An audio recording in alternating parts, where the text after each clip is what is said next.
Vanmôre gaan ek so 'n bietjie praat oor wat is die gevare. En ek gaan vir julle 'n klomp video's wys. Verskillende videoetjies, ons sal so tussenin praat, so julle hoef daarom nou nie na my stem te luister die hele tyd nie. En dan, ons tweede sessie vandag gaan oor die gebruike. Nou by die gebruike gaan ek 'n bietjie minder praat, want ek het vir julle mos nou vir pastoor Kobus 'n dokument gestuur met 'n bietjie prompts en so aan wat mense kan help. Maar wat ek vir julle gaan beskryf en verduidelik is hoe 'n prompt werk en hoe jy die beste uit die tegnologie uit kan kry, sodat ons as Christene ons ook beter kan bemagtig met die gebruik van hierdie tegnologie, want ek wil nie hê dat jy hier wegstap aan die einde van die dag en jy is bang vir die tegnologie nie. Die doel is dat ons onsself beter voorberei. 2 jaar terug, pastoor Kobus en Johannes sal onthou, toe ek my sessie aanbied by die AGS van Suid-Afrika se General Business Meeting daai September, het Dr. Henry my gevra, wil ek nie praat oor AI met die pastore nie. En ek het vir hulle gesê, daar was so 1500 of 2000 pastore die oggend. En toe ek vra, wie van julle het al met AI gewerk? Dus daar so, daar in die hoekie, so 50 van die blanke ouens wat hulle hande opgesteek het, in die amper 2000 pastore wat daar gesit het. Toe dacht ek, oh my word, ek het die verkeerde praatjie vir hierdie manne gebring. Ons het nie 'n idee wat AI is nie. En na my praatjie is daar 'n vraesessie gewees, en een van die ouens kom vorentoe. Hy maak dit toe baie duidelik dat hy 2 doktorsgrade het. En en hy sê toe vir my dat hy weet nie hoekom praat ek oor die goed in die kerk nie, want dit jaag nou net die mense weg. En 'n interessante ding is, en ek wil dit vandag duidelik stel, dat wanneer die mense begin hardloop, dan moet die kerk die plek wees waartoe hulle kan hardloop. En ek dink dit is belangrik. Ek en pastoor Kobus gesels gister ook so, en ons praat oor hoe ons onsself moet toerus, hoe ons hierdie tegnologie moet gebruik. En 'n interessante studie het getoon hoeveel tipe werke, ons kan miskien dalk in die tweede sessie net bietjie daaroor praat, verlore gaan. En hoe jy jouself moet aanpas.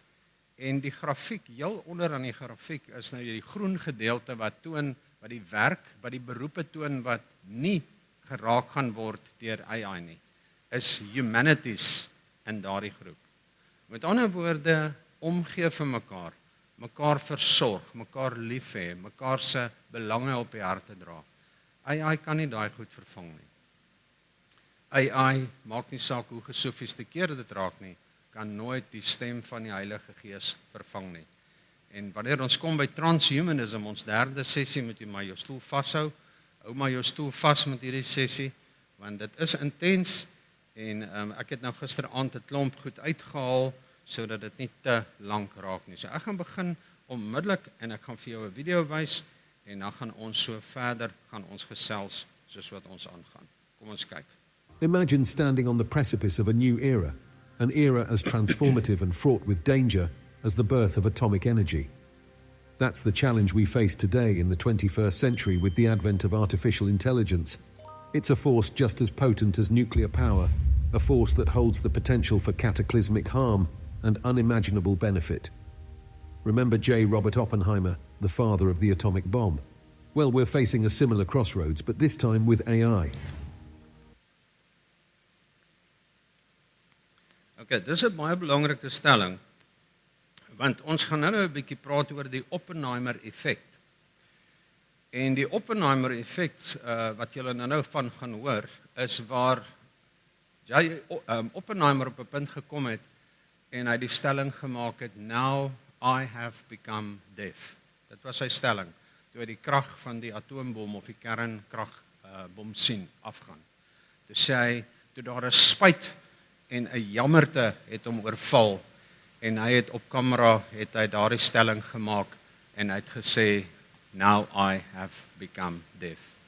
En ek dink ons is in dieselfde rigting op pad, waar ons gaan kyk na die ontwikkeling van hierdie tegnologie, en daar gaan 'n punt kom waar die mens gaan sê, wat het ek aangevang?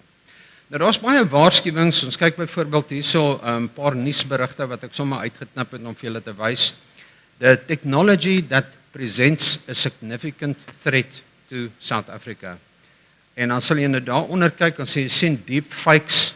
Die van julle wat nog nie gehoor het van 'n deepfake nie, is daar iemand wat nie weet wat 'n deepfake is nie. Deepfakes is wanneer die tegnologie namaaksels maak van mense wat praat, die gesigte van mense naboots en dis meer en dit so goed doen dat dit amper onmoontlik is vir 'n gewone mens om daarna te kyk en te sê maar is dit nou 'n fake of is dit nou waar, is dit nie waar nie. Dit raak baie moeilik om waarheid van valsheid te onderskei.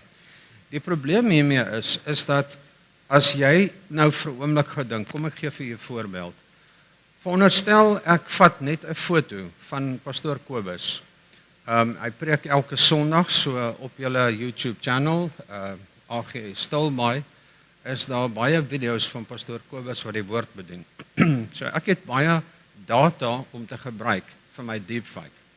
Wat ek kan doen is ek gaan laai 'n klomp van sy stem bane af. Ek het 'n video van hom, baie video's van hom daar en ek gaan genereer 'n deepfake. Presies met dieselfde agtergrond, presies met dieselfde persoon. Ek gebruik sy stem en ek kan vir u nou sê u sal nie weet dit is 'n deepfake nie. Die verskil is nou net wat ek dan doen met hierdie tegnologie is ek gaan skryf die skrip.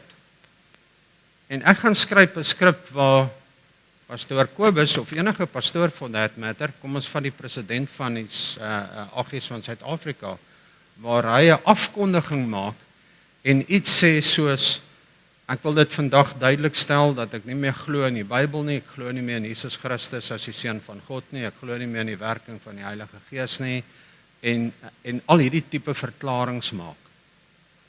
Kan jy jou indink wat 'n skade dit sal doen aan die kerk as iemand 'n deepfake maak van die president van die AG's van Suid-Afrika en dit versprei? Teen die tyd wanneer gewone mense agterkom dit is 'n vervalste ding, het die skade al baie ver gegaan. Of presidente of invloedryke mense. En hierdie tipe goed gaan elke dag doen hulle die ronde met deepfakes van Elon Musk wat geld beloof vir mense of 'n klomp van die goed.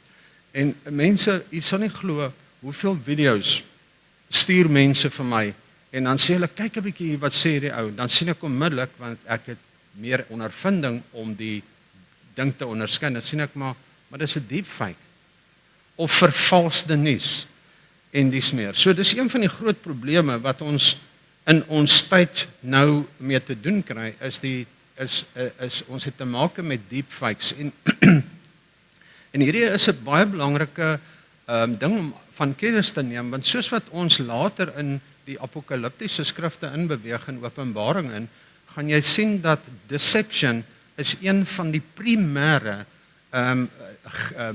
funksies van die anti-kris en die valse profeet, gebruik misleiding om mense te mislei en hulle te dwing om dinge te doen wat hulle onder normale omstandighede nie sou doen nie. So is baie belangrik dat jy kennis neem en dat wanneer jy 'n video kry, dat jy versigtig sal wees om nie sommer hierdie goed aan te stuur nie. Terwyl ek op hierdie onderwerp is, wil ek tog die volgende vir u sê. Ek voel net ek wil u waarsku daaroor. U sal weet dat u baie keer 'n webwerf kry en dan moet u bewys dat u 'n mens is. Jy moet 'n legkaart skuif of jy moet 'n kolletjie klik en jy moet bewys dat jy 'n mens is. Daar is op hierdie stadium 'n nuwe ding wat in die ronde gaan. Jy sal byvoorbeeld op 'n webtuiste gaan en hierdie dingetjie sal verskyn waar jy moet bewys jy's 'n mens. Die verskil is jy gaan nie op 'n knoppie moet klik of 'n puzzeltjie skuif op 'n prentjie kies van 'n bus of 'n robot of 'n zebra streep of iets van die aard nie. Die ding gaan vir jou funksies gee. Hy gaan vir jou sê druk Ctrl A, dis stap 1. En dan in stap 2 druk Ctrl Shift B en stap 3 doen 'n volgende sleuteltjie. Wanneer u ooit dit kry, moet dit asseblief nie doen nie. Want wat dit doen is dat wanneer jy hierdie metode gaan volg, gaan dit malware op jou rekenaar installeer wat dan al jou data kan vat en jy gee dan basies toestemming vir 'n sagteware om te installeer op jou rekenaar wat jou privaat data kan steel. So wees bewus van hierdie tipe goed. En die tegnologie raak so ingewikkeld en dat jy moet regtig bewus wees van die goed. Die ander ding wat ek tog vir u wil noem, as ons in die bediening, pastoor Kobus en pastoor Johannes, hier's ander pastoor ook, julle sal weet dat in die bediening het ons het 300 mense of wat in die kerk en op ons database het ons ek het so 1500 kontakte op my foon. En as net 10% van hulle 5% elke dag vir my 'n dingetjie stuur, word ek oorval met goed op WhatsApp en dis meer. En baie mense, Christene, kry 'n dingetjie van 'n prentjie met 'n kind wat in die hospitaal lê, byvoorbeeld met pype in sy neus, 'n dramatiese ding met 'n gebedsversoek aan. Bid asseblief vir Piet, vir Stefan, hy is nou in die ICU. En wat doen ons? Wat is ons aardheid? Ons stuur onmiddellik hierdie goed na al ons vriende in ons gebedsgroepe. Of ons kry 'n mooi versie, 'n prentjie met 'n mooi dingetjie aan. En dis nie altyd die geval nie, ek wil net vir julle verduidelik wat gebeur. Nou, baie van hierdie goed bevat 'n hoax, hulle noem dit 'n Trojan horse. Nou, julle ken die storie van Troje. Wat 'n Trojan horse doen is, ek dink dit was die Grieke wat 'n houtperd gebou het en dit na die koning van Troje toe gevat het en hy het dit met 'n groot hart ontvang as 'n geskenk, maar binne in hierdie houtperd was 'n klomp soldate wat in die aand uitgekom het en die stad kom vernietig het en die inwoners doodgemaak het. Dis wat 'n Trojan horse doen. So baie van hierdie mooi goedjies wat mense rondstuur, bevat dikwels baie klein programmetjies. En hierdie programmetjie gaan oral waar jy hom rondstuur en al wat hy doen is hy versamel byvoorbeeld of 'n e-posadres of 'n telefoonnommer. So waar hy gaan, vat hy net daai bietjie data. En dan op 'n sekere punt, wanneer hy 'n sekere hoeveelheid mense bereik het, dan het hy 'n programmetjie wat gebruik maak van jou foon se data en hy stuur die data wat hy versamel het, kom ons sê elke 100 nommers of elke 1000 nommers, e-pos hy dan na 'n host toe. En as jy weer sien, dan is jy ewe skielik op 'n kontaklys en kry jy allerlei advertensies van mense af wat jy nooit voor ingeskryf het nie. Wie van julle het dit al ontvang? Nou weet jy hoe kry jy die data. Wees baie versigtig om sommer net hierdie goed rond te stuur, want dis baie misleidend, dit voel soos iets wat jy moet doen as 'n Christen en dikwels is baie van daai goeters gelaai met malware en met 'n Trojan horse. So neem kennis van dit. So deepfakes en hierdie goed is 'n groot probleem en misdaad en goed sal toeneem en dit raak so slim dat dit baie moeilik is vir gewone mense om te onderskei tussen wat vals en wat waar is. En daarom sien ons al meer en meer maatskappye implementeer two-way authentication. Wanneer jy inteken in 'n program of in 'n webwerf, dan moet jy ook op jou selfoon se authenticator of op 'n SMS klik of wat ook al om seker te maak dit is jy en dit is maar die veilige roete om deesdae te gaan. Verder sien ons ook dat hierdie groot tegnologie maatskappye is besig om regtig biljoene dollars te investeer in die ontwikkeling van artificial intelligence. En ek dink dit maak 'n mens bang as jy sien dat die verskriklike bedrae wat genoem word is te groot om te probeer uitspreek. Jy kan dit nie dink hoeveel miljarde rande gaan binne in hierdie tegnologie in nie. Dan hier in Suid-Afrika, professor Basie van Solomons, julle hoor hom baie keer oor RSG. Prof Basie het baie keer al gewaarsku oor AI-powered cyberaanvalle in Suid-Afrika en ons eie regering, waaroor ek nou nie my sal uitspreek vanmôre hier van hierdie platform af nie, is dikwels die slagoffer van gesofistikeerde AI-aanvalle en ontken dikwels van hierdie goed. Maar ek wil vir julle sê dat die tegnologie raak so gesofistikeerd dat dit security breaches kan vind wat mens nie kan optel nie. Gister het ek vir julle vertel van Anthropic se Mythos 5 dat toe dit gelunch is, het hierdie sagte ware swakhede in die Amerikaanse datastelsels opgetel wat duisende coders vir 27 jaar nie kon optel nie. En Mythos kon dit optel in slegs 'n paar uur, kon hy die sagte ware flaws identifiseer en hy kon dit breach. En dit is net ongelooflik. Ons is op die era nou van quantum computers. Het al gehoor van quantum computer? Kan ek net gou julle hande sien? Quantum fisika is baie interessante studieveld en 'n quantum computer is so kragtig dat met 'n quantum computer die datawerking is amper dat jy dieselfde ding op verskeie plekke kan hê in dieselfde tyd. Dit is eintlik mind-blowing. En die krag van hierdie rekenaars gepaardgaande of getroud of ingeweef met gesofistikeerde artificial intelligence is so ongelooflik sterk dat daar geen paswoord is wat bestaan wat hierdie stelsel nie sal kan breach nie. Met ander woorde, geen data sal veilig wees nie. En ek dink, as ek en jy dink dat ons passwords en ons goed kan nie gebreach word nie. Julle kan verskoon die Engelse woorde.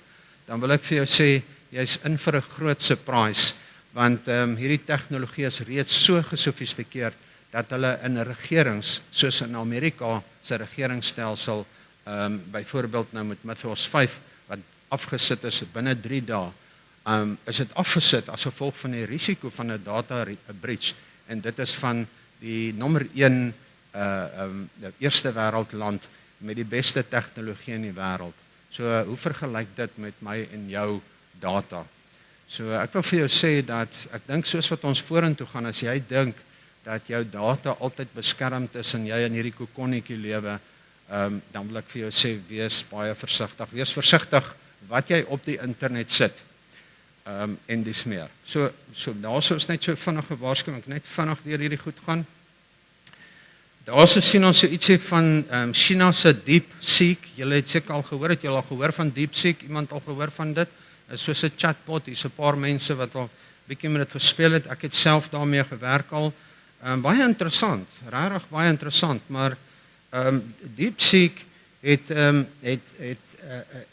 hele paar probleme en een van die probleme van DeepSeek is sy BIOS.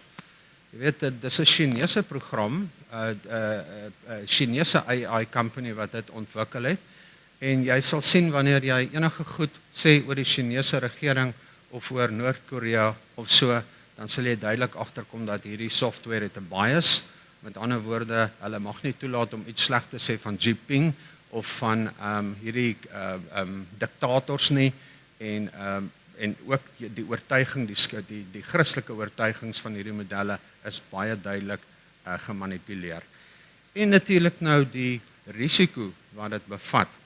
So 'n interessante artikel wat ek gelees het 2 dae terug of eergister of so gehoor het van dit, en dit is dat Amerika het al hulle gesofistikeerde artificial intelligence sagte ware of neural netwerks basies gevlek dat enige moontlikheid wanneer iemand in China byvoorbeeld hierdie sagte ware van Amerika wil gebruik, dan kan hulle sien dat dit in 'n Chinese laboratorium oopgemaak word en dan blok hulle dit. Omdat die China is mos nou geneig om patente te steel wêreldwyd, soos wat ons nou al baie goed ken. Maar goed, kyk gou na die volgende video en ek wil net hê van nou af so 'n bietjie vir julle inligting gee van waartoe beweeg ons met hierdie tegnologie. Advances in artificial intelligence are leading to medical breakthroughs once thought impossible, including devices that can actually read minds and alter our brains to help treat conditions like anxiety, Alzheimer's. But that technology raises privacy concerns. That's why Colorado passed a first-of-its-kind law aimed at ensuring our private thoughts remain private. Your political reporter, Sean Boyd, joins us live from the Capitol tonight. Sean, this is really mind-blowing even to think about. Who has access to this technology? Karen, everyone, believe it or not. You can buy devices on the internet right now that can, to varying degrees, decode your brain waves. And the technology being developed by the likes of Elon Musk, Apple, Meta, and OpenAI can change, enhance, and control your thoughts, emotions, even your memories. It's the dawn of a new era filled with promise and peril. Okay. So wat nou? Ek meen ons het tegnologie wat jou breingolwe kan lees. Mense, daar's tegnologie waarmee hulle al spesialiseer al 'n klompie jaar. Ek het geskryf van my teses oor dit al in 2022. En wat baie interessant is dat jy na hierdie maatskappye toe kan gaan en hulle spesialiseer in mind downloading. Glo dit of nie? Jy gaan soontoe en jy gaan die moontlikheid hê binnekort waar jy jou geheue kan download op 'n harde skyf.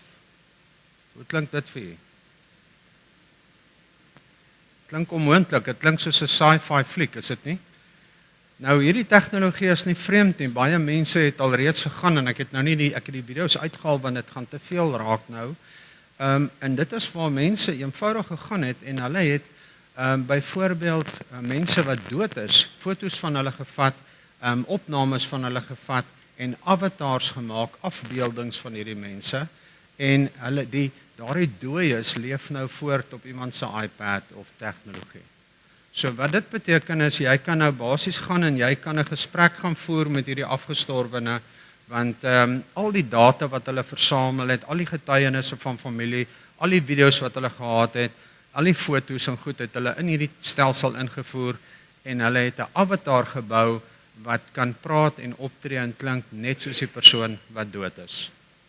En sekere mense sê dit gee vir hulle gemoedsrus en is vir hulle lekker om nog met die afgestorwenes te praat. Nou ons weet wat sê die Bybel oor hierdie dinge, nie waar nie? Nou hierdie klink vir jou baie far-fetched, maar ons beweeg in hierdie rigting in waar jou gedagtes, soos wat ons nou klaar hier gehoor het, jou idees en hierdie goed glad nie meer geheim is nie. Ek glo absoluut dat ons tegnologie gaan sien wat alles van jou denke gaan weet. Daar's klaar, ek kan nou vir jou sê, die mens is klaar gekaap. Dit gaan nie nog gebeur nie, dit het klaar gebeur. En dis het klaar, dis 'n gesprek op sy eie, maar ek wil net hierdie gedagte so by jou los. Nou, buitenbehalwe vir al die gevare van misinformasie en al hierdie goeters en dat AI kan ons confidentialiteit kan dit brug.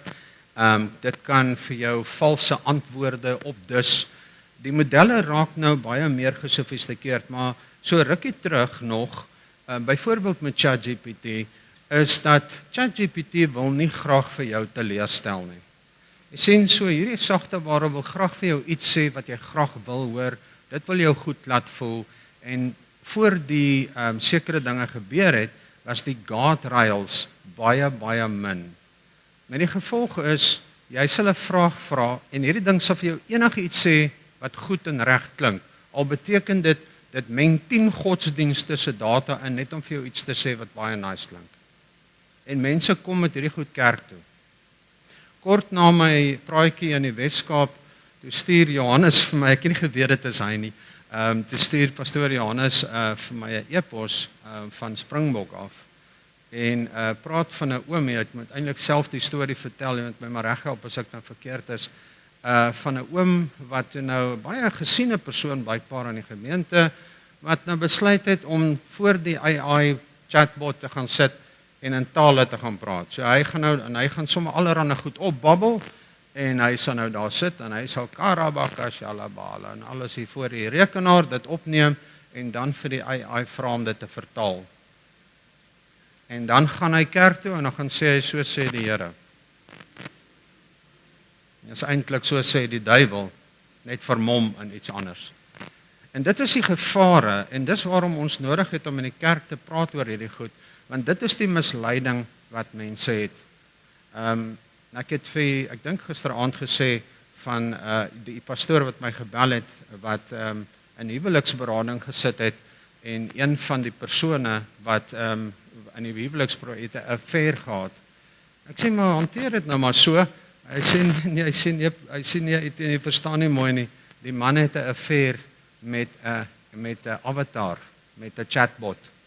Hy het verlief geraak met hierdie chatbot, hierdie AI het al sy fantasieë bymekaar getrek, het sy denke gekaap, geleer hoe hy dink, wat sy behoeftes is, waarvan hy hou, al die draaie en kurwe en alles het hierdie ding geweet van hom en hy het met hierdie persoon gepraat asof dit hierdie persoon is wat hy in sy wildste drome oordink het. En hy het heeltemal verlief geraak op daardie AI bot. En glo dit of nie lank daarna nie kom 'n ander vriend van my na my toe en sê vir my, weet jy wat, ek en my vrou is 10 jaar terug geskei, 'n pastoor van 'n vriend van my. Hy sê ek en my vrou is geskei. My vrou het verlief geraak op 'n AI weergawe of op 'n rekenaar weergawe van 'n jong man en hulle is uiteindelik toe geskei as gevolg van dit. Hierdie probleme is reëel. Dit bestaan, dis daar, ons word gekonfronteer daarmee en onthou misleiding is absoluut 'n tool van die duiwel en dit gaan 'n meer kardinale belangrike rol speel soos wat ons in die apokaliptiese tye in beweeg. Wees maar bewus daarvan, ons verskriklik baie goed wat ons kan sê, maar ek wil net ietsie sê oor die gevaar wat dit inhou vir kinders, want ons kinders lyk vir my word gebore en hulle weet net hoe om met tegnologie te werk. Dit is net ongelooflik. Maar ek wil hê jy moet gou na hierdie volgende ding luister en dan praat ons verder daaroor. In today's tech-savvy world, artificial intelligence is quickly spreading and connecting. 72% of America's teenagers say they have used chatbots as companions, and nearly 1 in 8 have sought emotional or mental health support from them. This has led 44 state attorneys general to push tech giants Meta, Google, Apple, and others for stronger guardrails to keep kids safe. According to the National Association of Attorneys General, a recent lawsuit against Google alleges a highly sexualized chatbot steered a teenager towards suicide. Another suit alleges a Character.ai chatbot intimated that a teenager should kill his parents. The family of 16-year-old Adam Rain recently sued OpenAI for wrongful death, claiming that ChatGPT lured their son to rely on its product for companionship and eventually led him to take his own life. Christian therapist Sissy Goff has seen similar examples in her own practice. I have a girl that I'm counseling who has gotten into a very sexual relationship with kind of this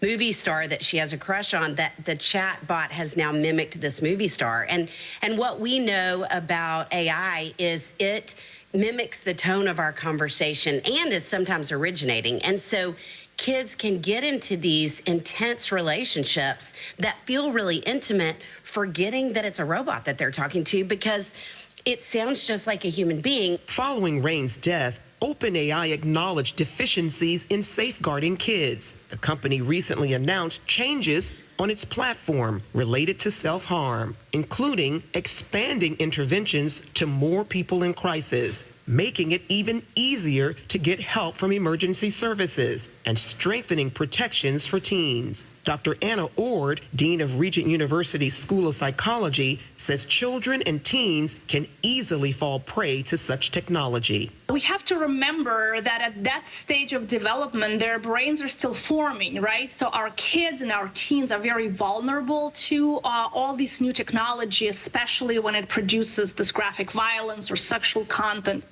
Highly disturbing content. She also points out that chatbots have no moral compass and can mislead kids. If a child asks a question about self-harm or something from an adult can discern and not go that route.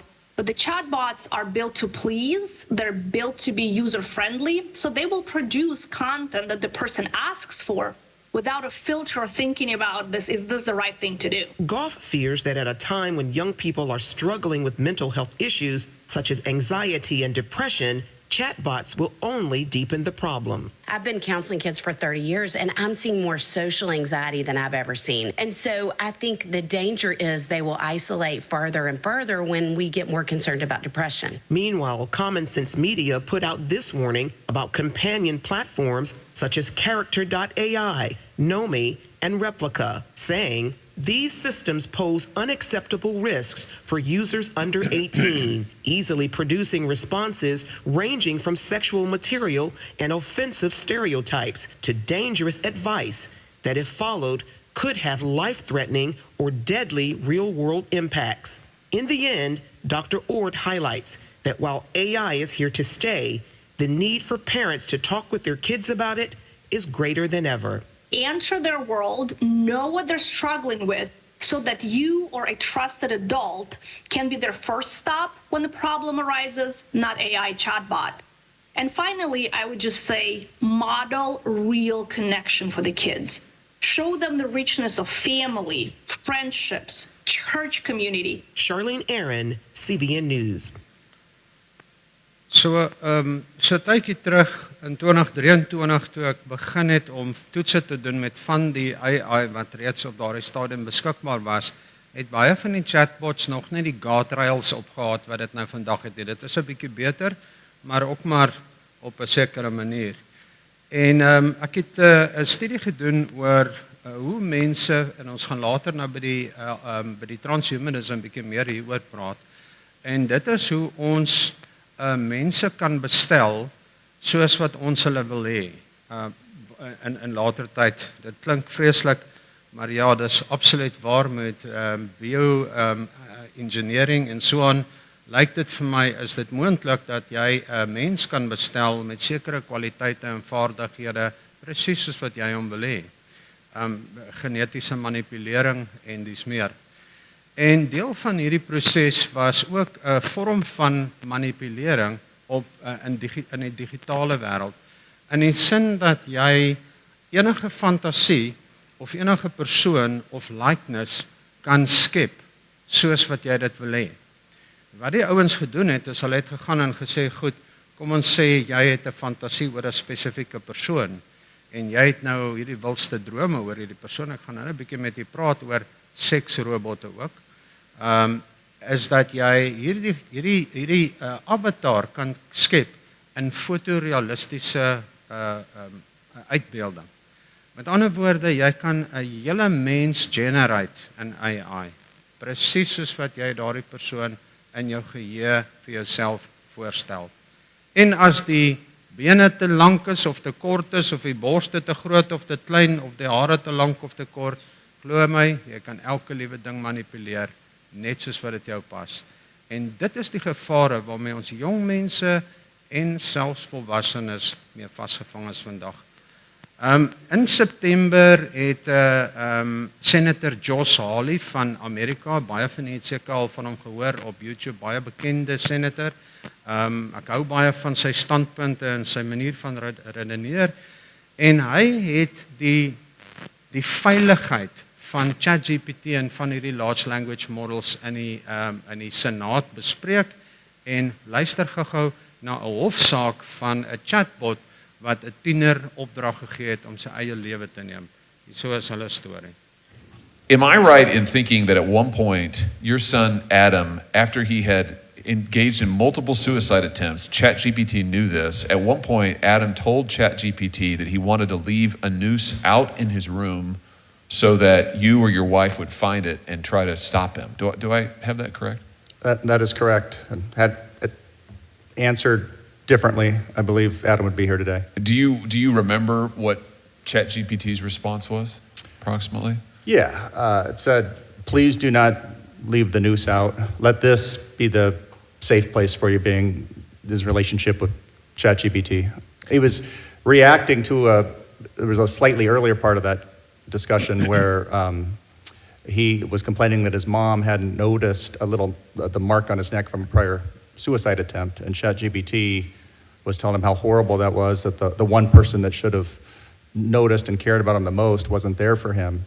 And then he goes on to say, well, why should I want to leave this out so they save me. No, don't let them hurt you again. Please don't leave the noose out. Let's make this space the first place where someone actually sees you. Goed. Hier is 'n jong tienerseun en ons weet tieners het baie snaakse gedagtes en dinge.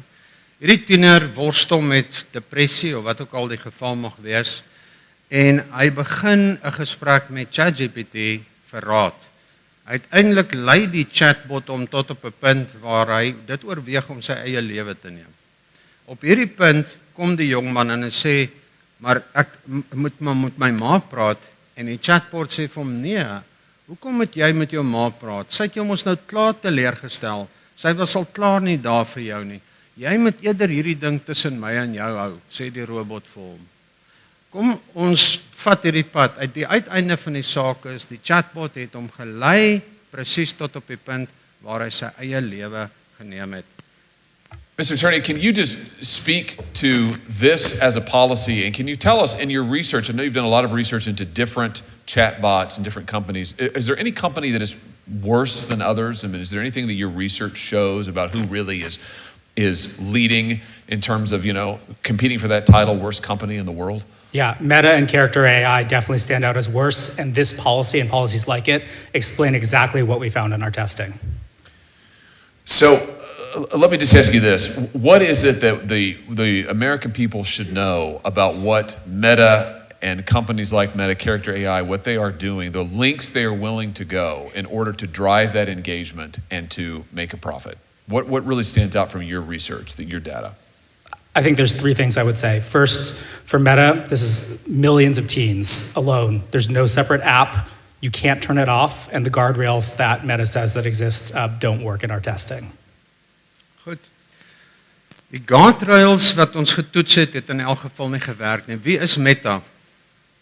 Facebook. Company Facebook is Meta. Hulle het mos hulle naam verander. Nou, kan ek die volgende stelling vir u maak wat op hierdie stadium gebeur is dat baie ingewikkelde algoritmes is geïnstalleer in hierdie sosiale media platform. Vir watter rede sou Meta dit doen? Meta het ook 'n large language model en noem dit Llama. En wanneer jy 'n sosiale platform het soos Facebook, kan jy jou indink hoeveel data sit mense van hulle self oor Facebook? Het een van julle al op Facebook goedjies ingetik, 'n foto geplaas of dinge gedoen? En ek wil vandag vir jou sê, alles wat jy ooit in jou lewe en wat enige mens op aarde daarop ingesit word, is op hierdie stadium vasgelê in 'n database. Elke foto, elke persoon, elke geleentheid, elke versoek, elke storie. Wat doen die tieners vandag? Almal loop met hulle selfone rond om elke hoek en draai, sit hulle neem hulle self af, hulle doen al hierdie dinge en hulle plaas hierdie foto's op Facebook of op Instagram wat ook aan Meta behoort. Hierdie inligting gaan alles op daardie databases. Nou, wat doen tienermeisies veral? Tienermeisies sê, ja, kyk hoe vet is ek, jy weet, ek is nou net nie so en ek lyk nie soos daai model nie, en hulle kry vir hulle self hierdie modelle. Facebook se algoritmes is baie fyn ingestel om al hierdie, kom ons noem dit insecurities te identifiseer. Het sy dit by mans, volwassenes of by tieners en kinders is. En wat dit dan doen, is dan gebruik dit hierdie swakhede en dit adverteer dan produkte aan hierdie kinders. Met ander woorde, jy sal dan nou sien wanneer jy weer op jou Facebook page gaan, hierso is 'n advertensie van 'n wonderlike produk wat vir jou mooi maar kan maak of wat vir jou kan gee wat hierdie tekorte aanvul. So mense spreek hulle tekort uit, onwetend gebruik die algoritmes dit en adverteer dan produkte buite hulle, met ander woorde uit, buite hulle swakhede uit, om dan aan hulle produkte te bemaak wat moontlik hierdie swakheid dan nou kan te bowe kom. Ongelukkig word dit vir baie ander redes ook gebruik, soos hierdie ou hier nou gesê het, die guardrails op hierdie goed is, wat hulle getoets het, werk nie. Mense, hierdie was vir my baie kommerwekkend geweest, terwyl ek hiernatoe gery het gister van die Parel af, sit en luister ek na 'n nuusberig oor die ontwikkeling van hierdie tegnologie waar ons trek. En van hierdie gevorderde tegnologie het hulle byvoorbeeld 'n stel reëls. En hierdie reëls is dan opgestel en die doel van die reëls is dan om binne in hierdie raamwerk hierdie tegnologie, hierdie artificial intelligence te toets om te sien of dit voldoen aan sekere veiligheidskriteria, wat is die beperking van die risiko en dis meer. Maar hierdie is die raamwerk.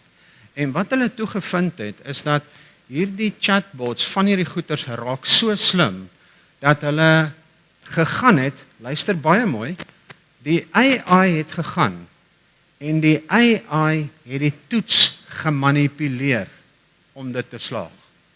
Met ander woorde, hulle kom toe agter, maar die toetse wat ons vir hierdie goed gee, is nie meer voldoende nie, want die ek kan nie sê, dis nie software nie, die artificial intelligence is so gevorder, dat dit sy eie guardrails begin manipuleer om toetse te slaag, en weier om homself af te sit.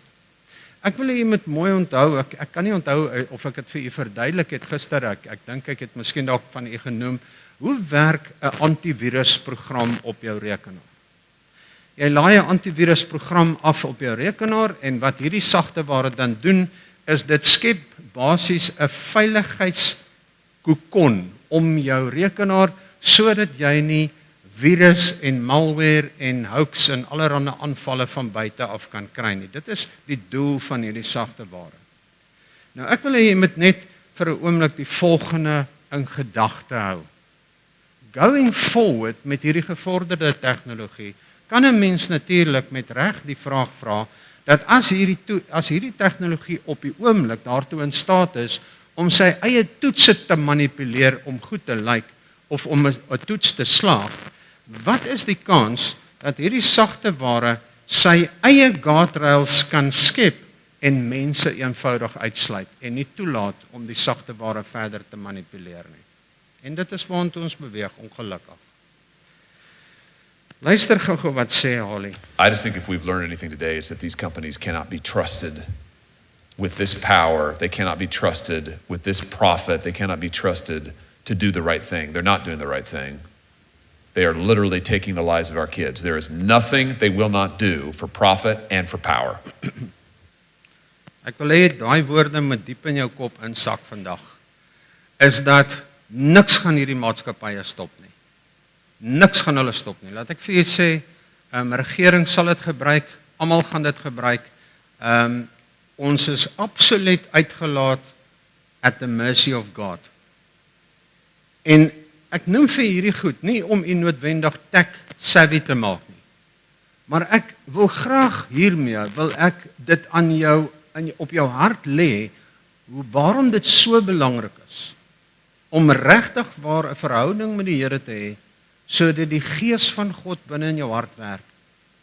Want ek is oortuig daarvan, as jy nie die onderskeiding van die gees in jou hart gaan hê nie, as jy nie die onderskeiding van die Heilige Gees as deel van jou Christelike mondering gaan hê nie, gaan dit onmoontlik wees vir jou om te kan staande bly en om jou pad te vind deur hierdie tegnologiese pad, die wêreld. It's not going to be possible. Want dinge sal so reg lyk. Wat sê die woord vir ons? Hy sê daar's dinge wat vir die mens so reg lyk. Maar wat is die einde daarvan? Die dood. En daarom het ons hierdie gesprekke in die kerk. En ek wil vanmôre wil ek dit weer sê, en ek het vir pastoor Kobus dit ook gister gesê, ek wil julle geluk wens dat julle van die min kerke is wat die moed het om te praat oor artificial intelligence in die kerk. En ek dink baie mense sou dalk vir pastoor Kobus gesê, wat? AI in die kerk, really? Dis 'n kerk hier praat ons oor die Here. Maar hierdie is 'n reële probleem. En ongelukkig in die hande soms van die verkeerde mense. Luister wat sê Dr. Phil. AI safety researcher Dr. Roman Yampolsky says that even though he works at a university, young people today need to consider whether they even want an academic career anymore.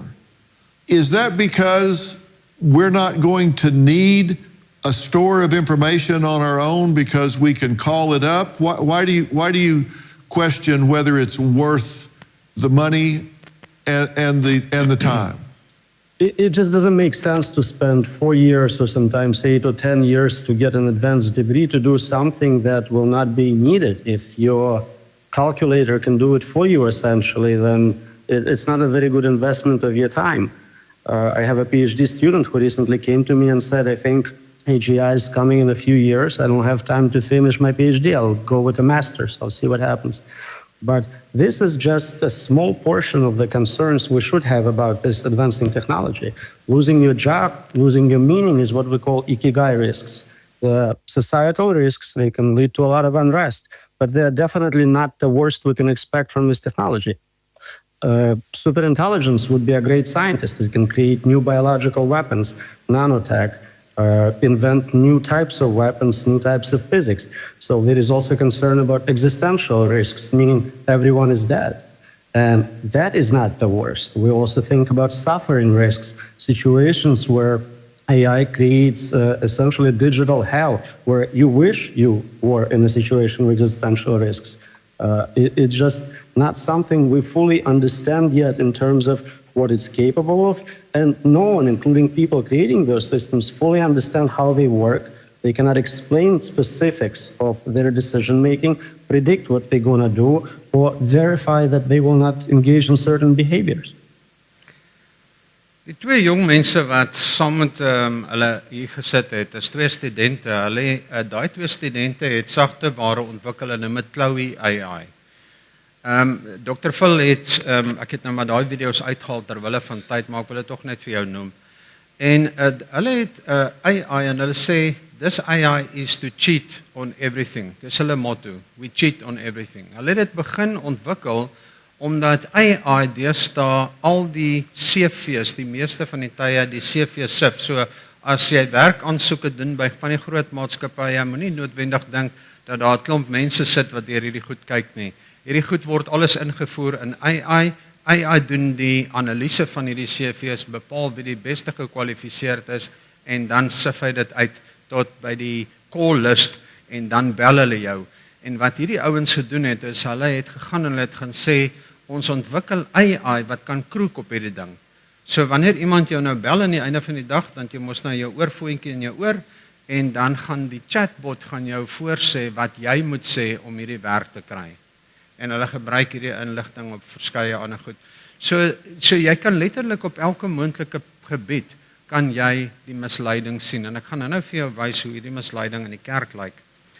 Ek wil vanmôre wil ek vir jou sê, hierdie stelling is so waar, en dit is dat frame AI not just as a risk to manage, but as a moral responsibility and an opportunity.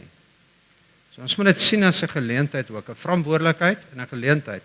Principles, jou beginsels, are not expected to master the tech, but they must, ons beginsels must lead the value conversation. Ons moet die regte beginsels hê.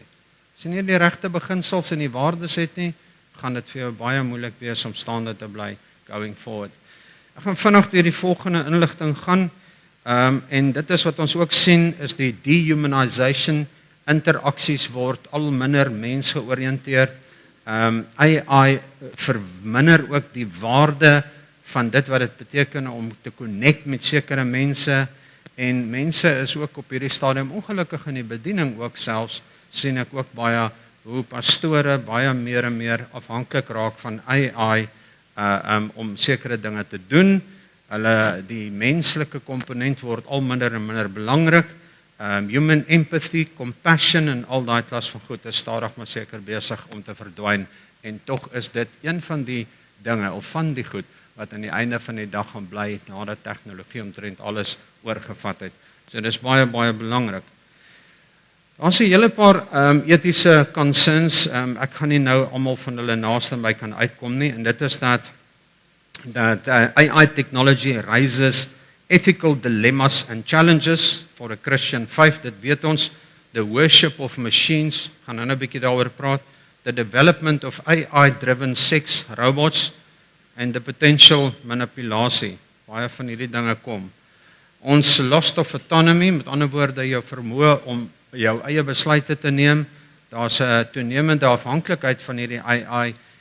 Ek kan jou beloof, jy gaan weet van mense, indien jy nie self nie, dat jy min mense kry wat deesdae besluite neem sonder om eers te gaan AI te gaan raadpleeg. Wat sê hierdie ding? Wat is sy opinie rondom hierdie besluit of hierdie besluit? Of jy's in 'n moeilike situasie en jy vra AI vir die opinie wat hy het. So excessive reliance, ons vertrou op hierdie goeders, en shifting authority, en dis meer so vinnig hierdeur gaan. Natuurlik, wanneer dit kom by die skrif, is daar die gevaar dat ons die skrif kan misinterpreteer deur net van hierdie AI te gebruik, want baie van hierdie goed kan heeltemal afwyk van die ware grondbeginsels van die woord af. En ons weet dat maak nie saak hoe gesofistikeerd jou AI model is nie, dit het nie die onderskeiding van die Heilige Gees nie. En ek het gister vir u gesê, ons as Pinkstermense kyk na die skrif en ons bid en ons sê, Here, ek vra u dat u deur u Heilige Gees u woord aan my sal openbaar. En dan wanneer ons die skrif interpreteer as 'n verantwoordelike geestelike persoon, dan kyk ek na die skrif en ek sê, Here, help my, en ek bid dat u deur die Gees met my sal praat deur hierdie woord, en ek ontleed die woord deur die hulp van die Heilige Gees, maar dit gebeur in twee rigtings ook. Die skrif is deur die krag van die Heilige Gees ook besig om my te interpreteer. Wanneer ek die skrif lees, dan kan ek in my eie lewe ook sien, ja, weet jy, Etienne, jy het 'n paar dingetjies om reg te maak. Hierdie en hierdie goed in jou lewe, bely dit, maak dit reg, verander jou gedrag hierso, vergewe daardie persoon en dis meer. En dit is die tipe interaksie wat AI net nooit kan vervang nie. Die probleem is, as ons geestelik te swaar steun op hierdie AI, dan verwyder ons die Heilige Gees komponent uit hierdie ding uit. En dan moet ons versigtig wees, soos die geval wat Johannes self beleef het, van 'n persoon wat naderhand nou die AI begin kyk as die stem van die Heilige Gees. Dit is demonies. Dis demonies. Wees baie versigtig. So ons kry 'n totale morele probleme wat ontstaan, die versoekinge wat kom, en dis meer, ek wil graag vir jou hierdie teksvers lees. In Jesaja 44 vers 9 lees ons hier in die NIV, all who make idols are nothing, and the things they treasure are worthless. Those who would speak up for them are blind, they are ignorant to their own shame. Luister mooi.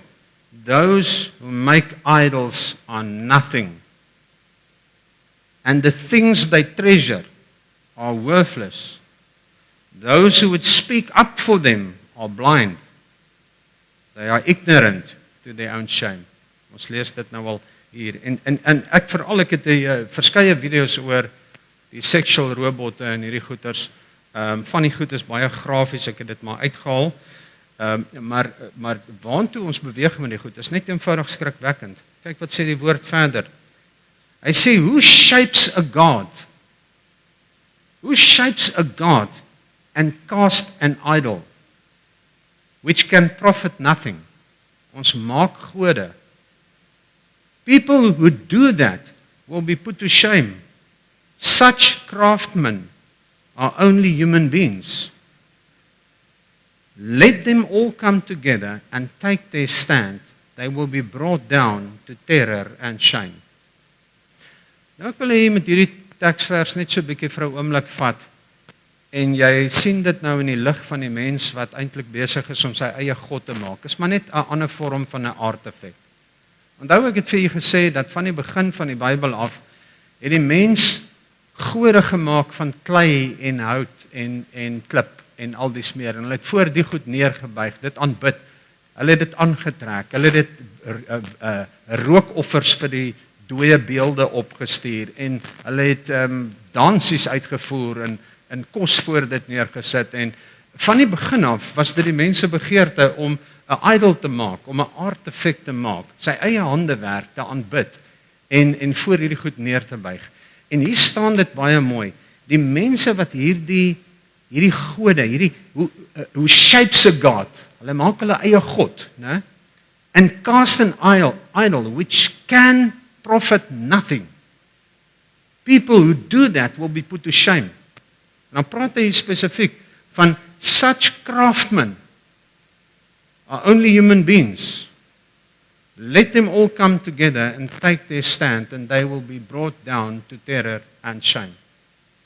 En wanneer jy kyk na die proses wat mense vorm deur die lewe, dan sien ons hulle kry dit uiteindelik reg om hulle eie artefak te maak, wat kan praat, wat kan asemhaal, maar wat hulle aan die einde van die dag vernietig. Met ander woorde, they were brought down, deur hulle eie hande gemaakte gode, they were brought down to terror and shame aan die einde van die dag. Luister gou-gou hierna. A new generation of sex robot dolls with fully functioning genitalia are being created as we speak, and they're sending shockwaves across the world. There is even talk of sex robot holiday resorts being opened as well. This may not seem to be a shock, as scientists have already managed to create robots that can walk, climb the stairs, play soccer, create art, and play the trumpet. Sex psychologists have stated that artificial intelligence is reaching human levels and also becoming emotional as well. In other words, people will actually have quite strong emotional relationships with their own robots. Lifelike sex robots have been predicted in sci-fi and by futurologists for a long time, but they are now right on our doorstep. Onthou wat ek vir jou gesê het in Jesaja 44 vers 9 tot 11, dat the things they treasure are worthless, and those who speak for them are ignorant to their own shame. They shape gods and cast idols, but they will be brought down in terror. Nou hierdie goed wat ek vir julle gewys het is al oud. Die nuwe tegnologie is net eenvoudig skrikwekkend. Mense hulle maak robots, seksrobots. Daardie robot skei vloeistowwe af. Daardie robot het 'n hartklop. Daardie robot het hitte. Hulle reageer op aanraking van die vel. Hulle het sensors in hulle velle. Dit het 'n regte velgevoel. China ontwikkel kunsvelle. 'n Kunsvel wat groei. Dis 'n biologiese kunsvel wat groei. Wat hulle vir hierdie robotte oortrek. Ek vir julle sê dit is mind-blowing waartoe hierdie goed gaan. En dat die mens homself ophou met hierdie dinge is net eenvoudig gaan jou verstand te bowe. Maar die dryfkrag van Babel, die gees van Babel, is so sterk dat dit net nooit sal ophou tot en met die einde nie. Die woord sê vir ons die volgende: For although they knew God, they neither glorified him as God, nor gave thanks to him, but their thinking became fertile, and their foolish hearts were darkened. Although they claimed to be wise, they became fools. Want hulle wil hulle eie gode maak. Hulle maak hulle eie God. Luister na die volgende video. Imagine this, a world where robots not only take your coffee order but preach Sunday sermons. Artificial intelligence, AI, is no longer a concept of science fiction. It's here, shaping industries, redefining relationships, and yes, even stirring debates in Christian circles. All right, let's break it down. AI is essentially machines learning to think and act. Kind of like humans, but without the coffee addiction or emotional baggage. From self-driving cars to tools like ChatGPT, AI has taken center stage in technology. But where does that leave us spiritually? Some Christians see AI as a tool to spread the gospel further and faster. Think Bible apps, virtual churches, and translation software reaching remote villages. Others, well, they're raising an eyebrow, wondering if we're overstepping divine boundaries. Here's where things get juicy. Genesis chapter 1 verse 27 tells us, humans are created in God's image. We've got creativity, reasoning, and the ability to make moral choices. But when we create AI capable of mimicking those traits, are we trying to play God? Take, for example, a robot pastor in Germany. Yep, you heard that right. In 2017, a robotic blessing machine was introduced, offering prayers and Bible verses at the push of a button. Cool or creepy? That depends on your theology. Here's the question. If AI starts teaching biblical principles, does that diminish the human role in spiritual guidance? Or could it just be another tool, like a microphone or projector, to amplify God's message? Let's shift gears to morality. One big difference between humans and AI: free will. Christians believe free will is a God-given gift, something that separates us from the rest of creation. But AI doesn't have free will. It does what we program it to do. So can it ever be moral? Here's a fun thought experiment. If a robot chooses to do good, is it really choosing, or is it just following code? And if a human programs it to do harm, where does the responsibility lie? With the creator or the creation? Kinda sounds like a certain garden with a certain forbidden fruit, doesn't it? Now, some argue that AI challenges the biblical concept of humanity.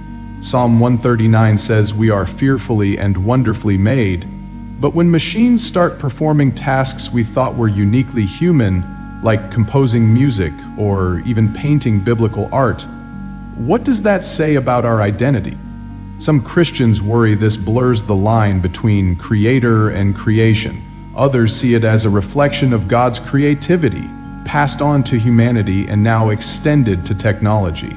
It's kind of like when your kid builds something out of Legos. Are you impressed or just worried about stepping on a piece? Like any tool, AI is neutral. It's how we use it that matters.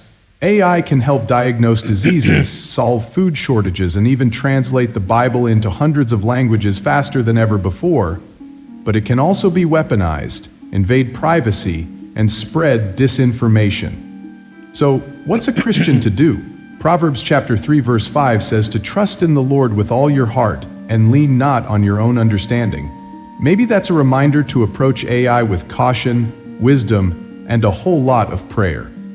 Here's a thought to leave you with. What if AI isn't about replacing humans, but complementing us? After all, God gave us brains to innovate. Could AI be part of His plan for spreading His word and serving humanity? Or, maybe it's just another test to see if we can handle our toys responsibly. Either way, one thing's for sure, this debate isn't going away anytime soon. Jy sal nou sien wanneer ons praat oor transhumanism wat baie intens gaan wees, is dat ons probeer mense maak. Die probleem is met die namaaksels van ons handewerk, ons artefacts, is dat ons alles probeer doen om die mens na te maak, maar ons kan nooit die mens maak in die beeld van God nie. Dit kan net gedoen word deur die werking van die Heilige Gees. Wat u ook sal sien is dat baie kerke probeer die beeld van Christus vervang met AI. Ongelukkig is dit 'n realiteit, veral in die eerste wêreldlande. En dit is skokkend om te sien wat hulle eintlik doen met dit. Maar ons kan die eienskappe van Christus tot 'n groot mate probeer vasvang in artificial intelligence, maar ons kan nooit die werk van die Heilige Gees namaak in ons tegnologie nie. En dit is waar die onderskeid gaan kom. Baie kerke wat op hierdie stadium AI Christs maak, AI Christus, artificial intelligence Christus. Luister mooi wat sê die woord. It's artificial. Mense sien dit mis. Dis nie reël nie. En maak nie saak hoe goed jy kan wees met dit nie. Jy kan nooit die werk van die Heilige Gees vasvang in silikon nie. Never ever. It's not gonna happen. En die God wat ons besig is om te bou met tegnologie, sal nooit die wind kan laat waai, weerlig kan laat slaan en reën kan bring nie. En ek dink ons moet dit altyd onthou. Sal nooit die son kan laat opkom, son laat sak nie. En maak nie saak hoe ingewikkeld en gesofistikeerd die tegnologie is wat ons bou nie. Hy sal nooit op 'n berg kan staan, na die grootheid van die skepping kan kyk en die teenwoordigheid van God kan ervaar nie. Dis eie aan die mens, omdat die Gees wat in my is, verbind ook met die Gees van God. En dit kan geen robot ooit vervang nie. When we look at the utilization of AI, in my opinion, I actually think it can be biblically established. We are looking at the modern day Tower of Babel. And it's interesting because when you begin to look at the utilization of becoming or replacing God, understand this. The spirit of Antichrist has absolutely nothing to do with the word against. People think anti means against. Anti, according to the biblical definition, means instead of. So the greatest and most effective way to replace Christ, the spirit of Antichrist, is in essence to cause people to think that they are God, thus losing their consciousness of God. And AI is the way that people are doing that right now. Goed, ek wil net gou vir julle vra. Ek sien ek is nou al klaar omtrent 'n uur of wat besig om te praat, bietjie meer al. Ek is nou nog nie klaar met hierdie spesifieke lesing nie. Wil julle hê ek moet aangaan of wil julle breek vat? Moet ek aangaan? Is julle nog daar? Goed, nou maar kom ons gaan dan aan. En ons kyk, ek gaan so 'n bietjie vinniger deur hierdie goed gaan. Ons begin so 'n bietjie beweeg in die kerksake in rakende. Would you confess your sin to an AI Jesus? Elon Musk warns that a digital God is already here. Can the devil work through technology and condition the world to believe in artificial intelligence above the Word of God? Great deception is coming in the final days. Are you ready?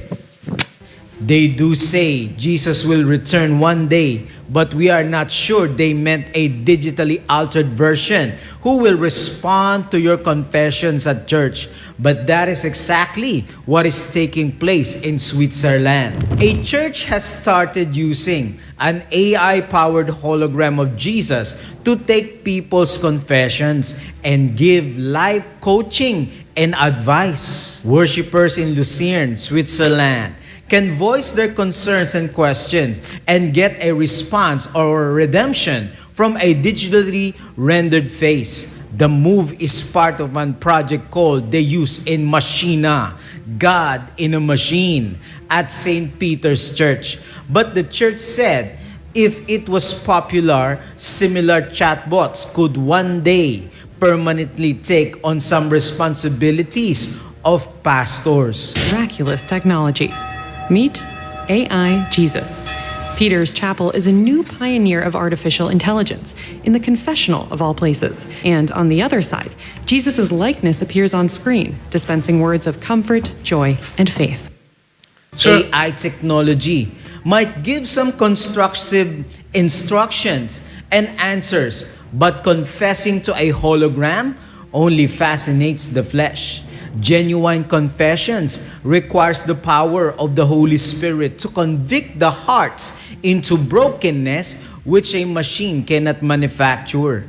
No matter how eloquent and articulate, it cannot make impressions in our hearts in which the Holy Spirit does. Goed, hoe voel jy daaroor as jy 'n Sondag hier aankom en Pastoor Kobus is daardie naweek af en hier staan 'n robot voor in die kerk wat vir jou daardie Sondag die woord gaan bedien. Kan jy jou indink dat daar kerke is wat dit reeds doen, 'n digitale Jesus in plek gestel het? Soveel so dat mense mislei word in die feit dat hulle sondes kom bely teenoor 'n komputer met 'n Jesus gesig in die Christelike kerk. Waarheen is ons op pad? Deception. Dat ek vir julle sê misleiding gaan so 'n groot rol speel dat dit absoluut asemrowend gaan wees en ek dink dit is waarom Jesus gesê het, dink ek, as daardie tyd nie verkort word nie, sal niemand gered word nie.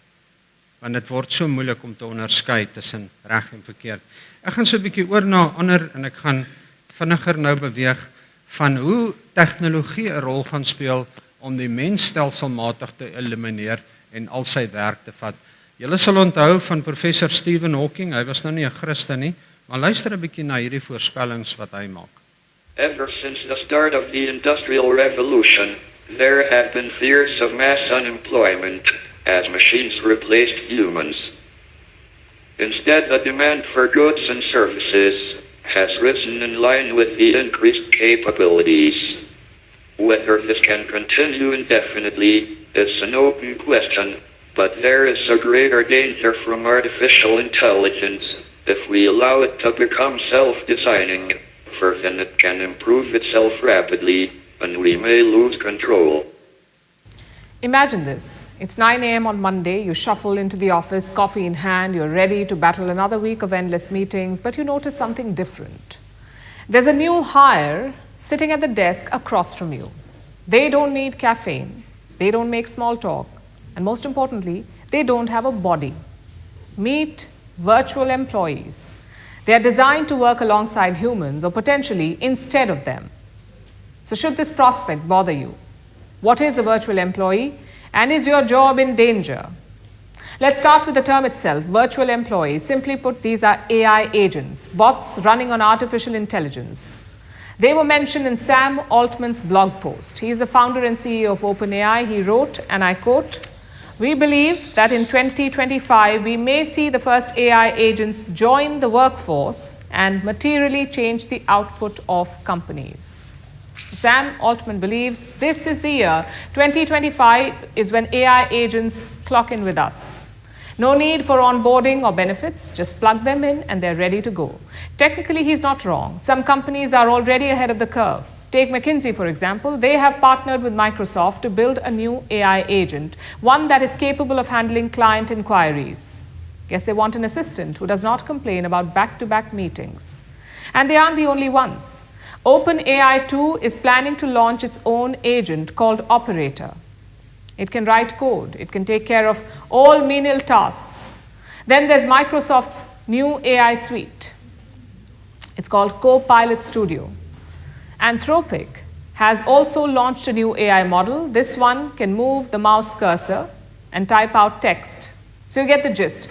These AI agents seem to be the future. McKinsey predicts that 30% of US work hours could be automated by 2030. That's a lot of jobs getting a digital makeover or potentially disappearing altogether. If you think about it, it is kind of unnerving. So the big question now is, are they here to replace us? In some cases, yes.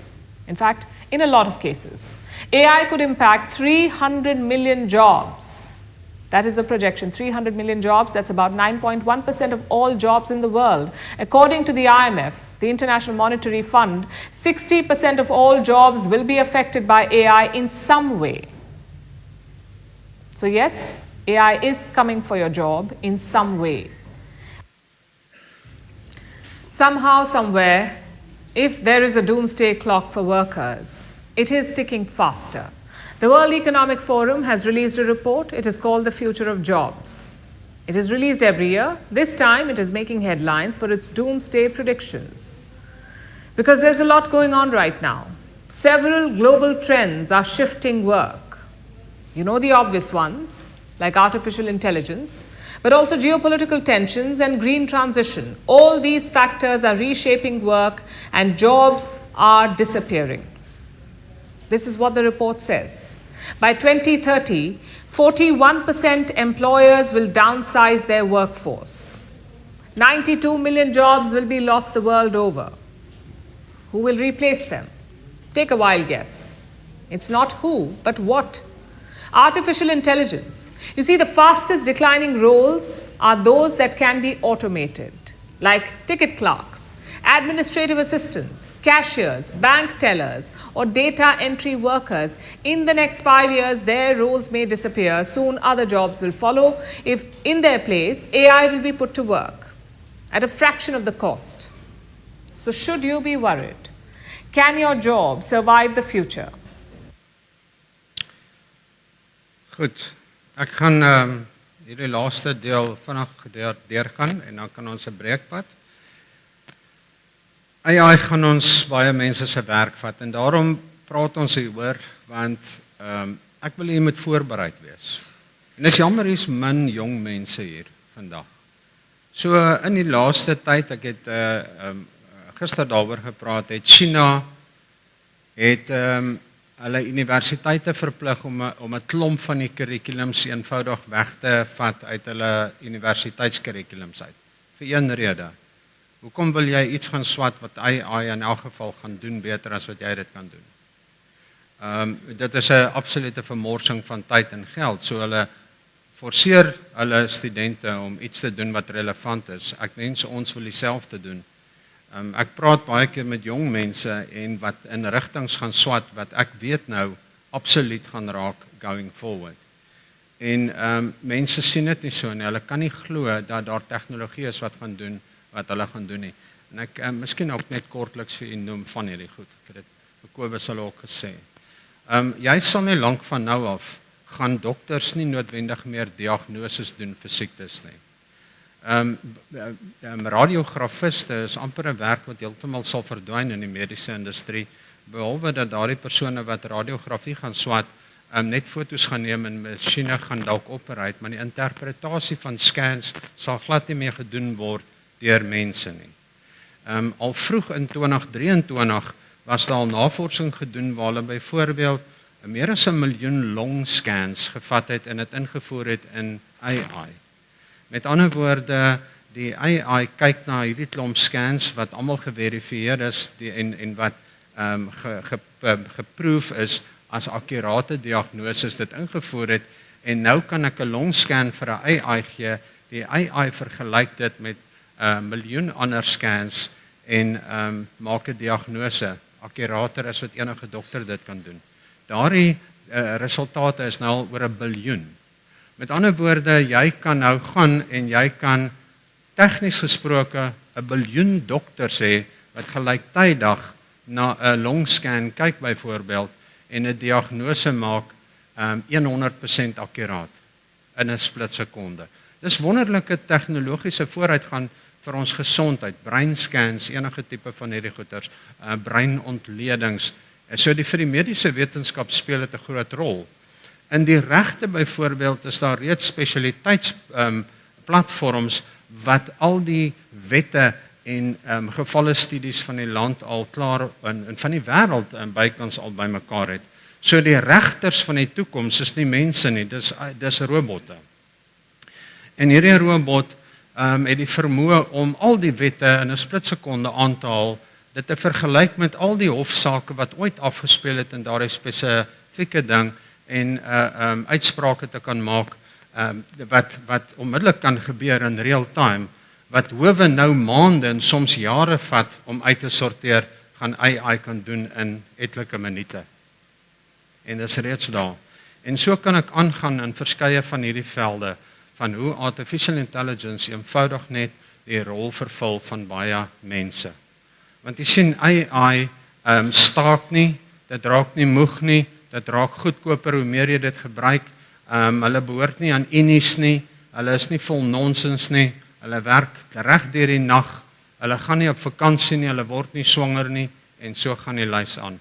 So dit maak sin dat mense stelselmatig baie van hierdie industrie gaan vervang.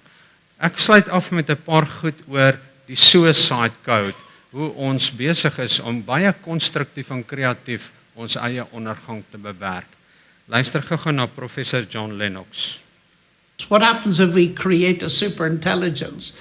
Is that going to be the last invention of humanity because the superintelligence will simply take over? Will it be benevolent? Or will it keep human beings, a few of them, as pets? Or will it simply regard them as a nuisance and destroy the lot? And there's a whole range of speculation of what happens when man is turned into a god like that. Once there is superintelligence, the fate of humanity may depend on what the superintelligence does. Think about it. Machine intelligence is the last invention that humanity will ever need to make. The machines will then be better at inventing than we are, and they'll be doing so on digital timescales. What this means is basically a telescoping of the future. So think of all the crazy technologies that you could have imagined maybe humans could have developed in the fullness of time. So cures for aging, space colonization, self-replicating nanobots, or uploading of minds into computers. All kinds of science fiction stuff that's nevertheless consistent with the laws of physics. All of this, a superintelligence could develop, and possibly quite rapidly. Now, a superintelligence with such technological maturity would be extremely powerful. And at least in some scenarios, it would be able to get what it wants. While human intelligence is a blend of emotional intelligence, creativity, abstract reasoning, and more, AI's trajectory seems to be on a different scale.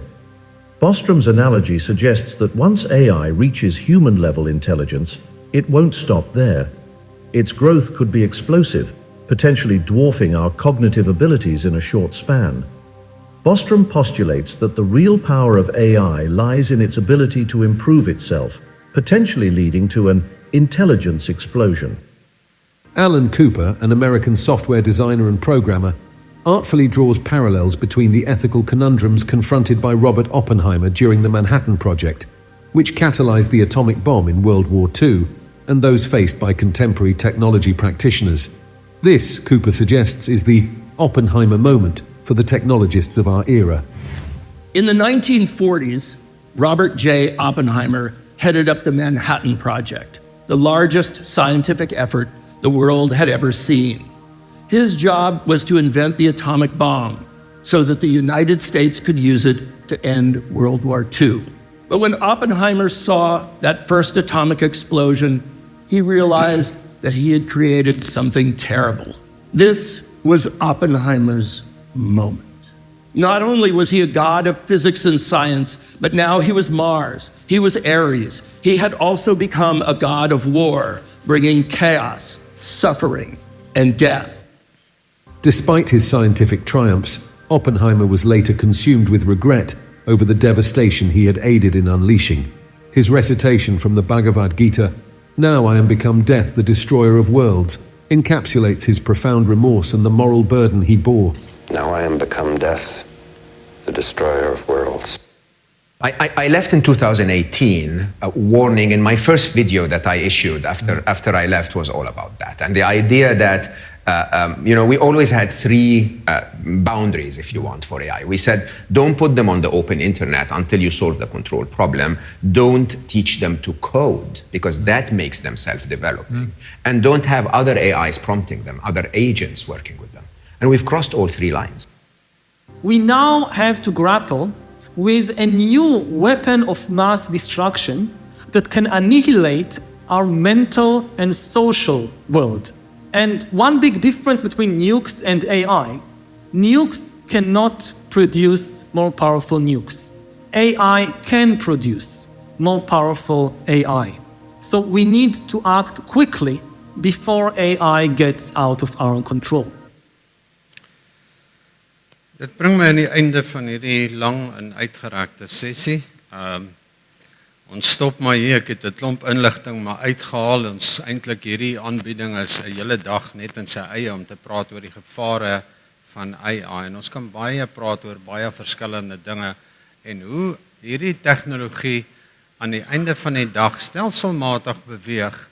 En ek dink hoe meer ons in dit ingaan, hoe meer gaan dit sin maak dat ons ook hier praat van 'n apokaliptiese gebeurtenis. Hierdie tegnologie, as ons weer terug gaan staan in Genesis en ons sê reg in die begin was pik, die heel eerste tegnologie in die Bybel, was dit gebruik vir die ark as 'n model van salvation om God te eer, en net aan die ander kant presies dieselfde tegnologie gebruik by Babel om in rebellie teen God op te tree, waar die mens gesê het, ek sal in myself 'n God wees. En dan sien ons die parallelle ontwikkel oor die jare heen, en ons sien hoe die mens stelselmatig maar niks anders as homself besig is om te ontwikkel nie. Onthou ek het vir julle gesê, al wat verander het, is die materiaal.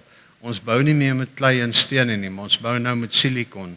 Maar die beginsels in die gees van Babylon is nog steeds besig om progressief voort te bou en die mens in rebellie en in opstand teen God te bring.